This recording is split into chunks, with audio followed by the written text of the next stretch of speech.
SBB Medicare గత సంవత్సరం కాలంగా మీ అభిమానాన్ని చురుకున్న ఎస్బీబీ మెడికేర్ మొదటి వార్షికోత్సవం సందర్భంగా కృతజ్ఞతలతో 1000 రూపాయల మందుల కొనుగోలుపై ఓఆర్ఎస్, 1999 రూపాయల మెడిసిన్స్ కొనుగోలుపై డిజిటల్ థర్మామీటర్, 2999 రూపాయల మెడిసిన్స్ కొనుగోలుపై గ్లూకోమీటర్ ఉచితంగా పొందండి. ఫ్రీ హోమ్ డెలివరీ కోసం కాల్ చేయండి 6262515149. SBB Medicare, Tilak road, Tirupati. కార్యకర్తలకు తాను అండగా ఉంటానని రాజంపేట ఎంపీ పెద్దిరెడ్డి మిథున్ రెడ్డి స్పష్టం చేశారు. సీఎం చంద్రబాబు, మంత్రి లోకేష్ ప్రౌఢర్యంతోనే వైసీపీ శ్రేణులపైన రాష్ట్ర వ్యాప్తంగా దాడులు, హత్యలు జరుగుతున్నట్లుగా ఆరోపించారు.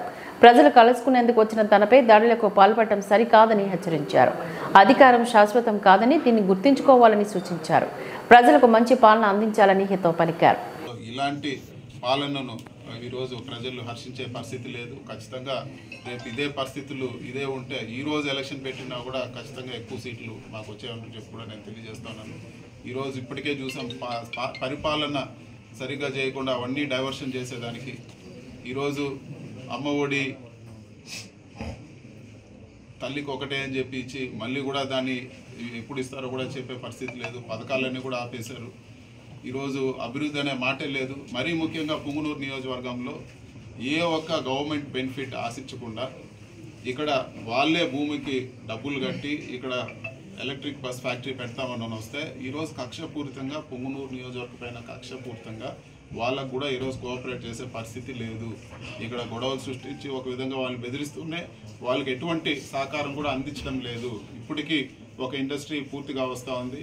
ఈరోజు అతిపెద్ద ఇండస్ట్రీ ఇక్కడికి వస్తే పక్కన కర్ణాటకకు కానీ ఆంధ్రాకు కానీ ఉపయోగపడే విధంగా ఇక్కడ ఎలక్ట్రిక్ బస్ ఫ్యాక్టరీని కూడా ఈరోజు కక్షపూరితంగా తరిమేసే పరిస్థితి ఉందని చెప్పి కూడా నేను తెలియజేస్తున్నాను. జరగరాని నష్టం ఖచ్చితంగా ఇలాంటి చర్యలతో, ఇలాంటి తప్పుడు కార్యక్రమాలతో, ఇలాంటి కక్షపూరిత రాజకీయాలతో ఈరోజు పుంగనూరు నియోజకవర్గం నష్టపోతోందని చెప్పి కూడా నేను తెలియజేస్తున్నాను.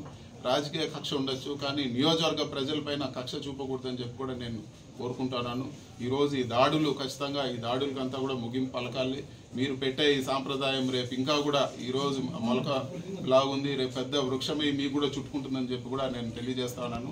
ఏ రోజు కూడా పుంగనూరు నియోజకవర్గంలో ఇంత హింసాత్మక ఘటనలు ఎప్పుడు కూడా జరగలేదు.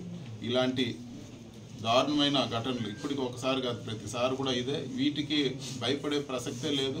కానీ ఇట్లాంటి సాంప్రదాయాలు, ఇట్లాంటి సంస్కృతి వల్ల నియోజకవర్గం నష్టపోతుందనే ఒక బాధ ఈరోజు మీకు అందరికీ కూడా నేను తెలియజేస్తా ఉన్నాను. ఖచ్చితంగా వీటన్నిటికి కూడా ప్రజలు గమనించాలి. వీటన్నిటి కూడా తెలుగుదేశం పార్టీ కూడా హితవు చెప్తా ఉన్నాను. ఇలాంటివి నియోజకవర్గ ప్రజలకు కానీ లేకపోతే నియోజకవర్గ అభివృద్ధికి కానీ ఏమాత్రం మంచిది కాదని చెప్పి కూడా నేను తెలియజేస్తా ఉన్నాను. మీకు చేతనైతే ప్రజల్లో మంచి పేరు తెచ్చుకోండి. మేము ఈరోజు ఎలక్ట్రిక్ బస్ ఫ్యాక్టరీ తెచ్చాం, దానికన్నా ఇంకా మీరు బెటర్గా దాన్ని పోకుండా ఈరోజు అభివృద్ధి కార్యక్రమాలు జరిగాయి. ఈరోజు అభివృద్ధి అనే మాటే లేదు. ఈరోజు జరిగే అభివృద్ధి అంతా కూడా కార్యకర్తల ఇల్లులు కొట్టడము, ప్రభుత్వ ఆస్తులు ధ్వంసం చేయడము, బ్యాడ్మింటన్ కోర్ట్ ఊరంతా వాడుకుంటే బ్యాడ్మింటన్ కోర్ట్ అది ఎవరి ఆస్తి కూడా కాదు, దాన్ని పూర్తిగా ధ్వంసం చేశారు. ఈరోజు పోలీసులు కూడా ప్రేక్షక పాత్ర వహిస్తూ ఉన్నారు. ఈరోజు వీడియోలు అన్నీ కూడా చూడండి.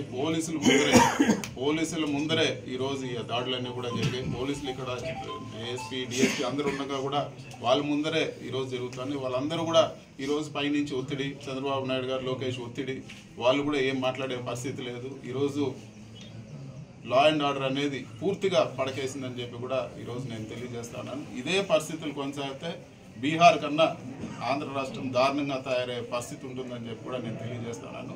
ఖచ్చితంగా మరొకసారి గట్టిగా నేను చెప్తా ఉన్నాను, ఇట్లాంటి దాడులకు భయపడే ప్రసక్తే లేదు. ఇది కాదు ఇంకెన్ని చేసినా కూడా ఖచ్చితంగా ప్రజల్లోనే ఉంటాము. ఖచ్చితంగా ఈసారి మళ్ళీ కూడా ఈ వైఎస్ఆర్సీపీ గవర్నమెంట్ వచ్చేదానికి పూర్తిగా కృషి చేస్తామని చెప్పి కూడా నేను తెలియజేస్తాను.